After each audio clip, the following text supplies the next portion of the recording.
2 बार visa rejection, लंबा इंतजार, appointment backlog और फिर भी तीसरी कोशिश में अप्रूवल। ये कहानी सिर्फ एक व्यक्ति की जीत नहीं है, ये समझने का मौका है कि US B1 B2 visa process असल में कैसे काम करता है, रिजेक्शन के बाद राइट्स क्या होते हैं और इंडियंस को लीगली और प्रैक्टिकली क्या ध्यान देना चाहिए। तो आज इस वीडियो में हम बात करेंगे रिजेक्शन के बाद रूल्स क्या कहते हैं, डॉक्यूमेंटेशन कैसे फर्क डालता है, इंटरव्यू माइंडसेट कितना ज्यादा इंपॉर्टेंट होता है, अपॉइंटमेंट सिस्टम कैसे बदल रहा है और एप्लीकेंट्स अपने चांसेस कैसे बेहतर कर सकते हैं। तो चलिए फिर जल्दी से वीडियो को स्टार्ट करते हैं। हाय, मेरा नाम है वर्षा दुबे और आप मुझे देख रहे हैं एनबीटी टेक एड पर। एक भारतीय एप्लीकेंट मोहम्मद अल्फान ने सोशल मीडिया पर अपनी B1 B2 visa approval journey share की। 2 बार रिजेक्शन के बाद तीसरी कोशिश में सफलता। पहले अटेम्प्ट यूएस कॉन्सुलेट मुंबई में हुए, जबकि तीसरी बार उन्होंने यूएस कॉन्सुलेट चेन्नई से अप्लाई किया।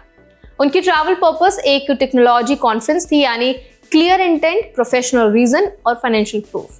उनकी सबसे बड़ी सीख थी प्रिपरेशन और क्लैरिटी। आप समझते हैं रूल्स क्या कहते हैं। US B1 B2 visa non immigrant category है, जिसका मतलब है एप्लीकेंट को कॉन्सुलर ऑफिसर को ये दिखाना होता है कि ट्रैवल टेम्पररी है, फंडिंग लेजिटिमेट है और एप्लीकेंट भारत वापस लौटेगा। यूएस इमिग्रेशन लॉ के तहत हर एप्लीकेंट को इनिशियली इमिग्रेंट इंटेंट माना जाता है और एप्लीकेंट को एविडेंस से ये प्रिजम्पशन डेब्यू करना होता है। यही फाइनेंशियल डॉक्यूमेंट्स, एम्प्लॉयमेंट प्रूफ और ट्रैवल इंटेंट और कम्युनिकेशन क्लैरिटी बहुत काम आते हैं। रिजेक्शन परमानेंट नहीं होता है, ये यूएस वीजा सिस्टम का एक बहुत ही इंपॉर्टेंट और अहम प्रिंसिपल है। Section 214 sub clause B, refusal का मतलब है ऑफिसर कन्विंस्ड नहीं हुआ, ना कि एप्लीकेंट डिस्क्वालिफाइड है। इंडियन एप्लीकेंट्स को राइट है कि वो फ्यूचर में दोबारा अप्लाई करें, लेकिन स्ट्रॉन्गर डॉक्यूमेंटेशन और इंप्रूव्ड एक्सप्लेनेशन के साथ। मोहम्मद अल्फान के मामले में मिसकम्युनिकेशन और इनकम्प्लीट फाइनेंशियल क्लैरिटी पहले रिजेक्शन का कारण बने। तीसरी बार उन्होंने डॉक्यूमेंट्स क्लियर रखे और कॉन्फिडेंट कम्युनिकेशन किया। आज का कॉन्टेक्स्ट भी समझना बहुत इंपॉर्टेंट है। इंडिया में visa appointment backlog, enhance screening और सोशल मीडिया वेटिंग के कारण डिलेज काफी बढ़े हैं। इसका असर एप्लीकेंट्स की स्ट्रैटेजी पर पड़ता है। अर्ली बुकिंग, डॉक्यूमेंट रेडीनेस और एक्यूरेट प्रोफाइल मेंटेनेंस जरूरी हो गया है। अपॉइंटमेंट स्लॉट बदलना अलाउड है, लेकिन इंटेंट और फैक्ट्स कंसिस्टेंट रहने चाहिए।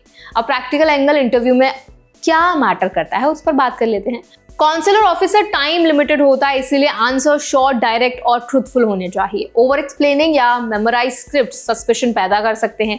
फाइनेंशियल प्रूफ दिखाना बहुत इंपॉर्टेंट होता है, लेकिन ऑफिसर को क्लैरिटी चाहिए। फंड्स कहाँ से आए हैं, ट्रैवल पर्पस क्या है, रिटर्न टाइज क्या है, employment letter, business proof, bank statement सब अपडेटेड होने चाहिए। लीगल राइट्स की बात करें तो इंडियन एप्लीकेंट्स को फेयर इंटरव्यू प्रोसेस का राइट होता है। ऑफिसर डिसीजन एक्सप्लेन करने के लिए बाध्य नहीं होता है, लेकिन एप्लीकेंट फ्यूचर रीएप्लीकेशन के लिए एलिजिबल रहता है। फ्रॉडलेंट डॉक्यूमेंट्स देना या मिसलीडिंग इंफॉर्मेशन देना परमानेंट बैन तक ले जा सकता है, इसीलिए ऑथेंटिसिटी सबसे ज्यादा जरूरी होती है। रिजेक्शन के बाद क्या करें उस पर बात कर लेते हैं। तो देखिए, कूलिंग पीरियड लेकर के आपको अपनी प्रोफाइल को इवैल्यूएट करना है, ट्रैवल पर्पस रिफाइन करना है, फाइनेंशियल क्लैरिटी मजबूत करनी है, प्रीवियस रिफ्यूजल रीजंस को समझना है। इमोशनल रिएक्शन से ज्यादा स्ट्रैटेजिक प्लानिंग आपको बहुत ज्यादा हेल्प करने वाली है। मोहम्मद अल्फान की सीख यही थी, कॉन्फिडेंस तभी काम करता है जब प्रिपरेशन सॉलिड हो। इंडियन एप्लीकेंट्स को यह भी समझना चाहिए कि कॉन्सुलेट लोकेशन बदलने से डिसीजन क्राइटेरिया तो नहीं बदलता है, स्टैंडर्ड्स एकदम सेम रहते हैं। फर्क पड़ता है एप्लीकेंट की रेडीनेस से। अपॉइंटमेंट अवेलेबिलिटी स्ट्रैटेजी का हिस्सा हो सकती है, लेकिन इंटेंट कंसिस्टेंसी सबसे इंपॉर्टेंट है। अब बात करते हैं सावधानियों की। सोशल मीडिया प्रोफाइल क्लीन रखें, एम्प्लॉयमेंट डिटेल्स कंसिस्टेंट रखें, ट्रैवल हिस्ट्री ट्रांसपेरेंट रखें। इंटरव्यू में गेस वर्क से बचें, जो नहीं पता साफ बोले कि मुझे नहीं पता है। ऑफिसर्स ऑथेंटिसिटी डिटेक्ट करने में ट्रेंड होते हैं। तो आई होप वीडियो आपके लिए भी हेल्पफुल रहा होगा, आपको भी काफी कुछ सीखने को मिला होगा। अगर वीडियो आपके लिए हेल्पफुल रहा हो तो उसको लाइक करें, शेयर करें। ऐसे और भी अपडेट्स के लिए, वीडियोस के लिए, इन्फॉर्मेशन के लिए हमारे चैनल एनबीटी टेक एड को भी जरूर सब्सक्राइब करें।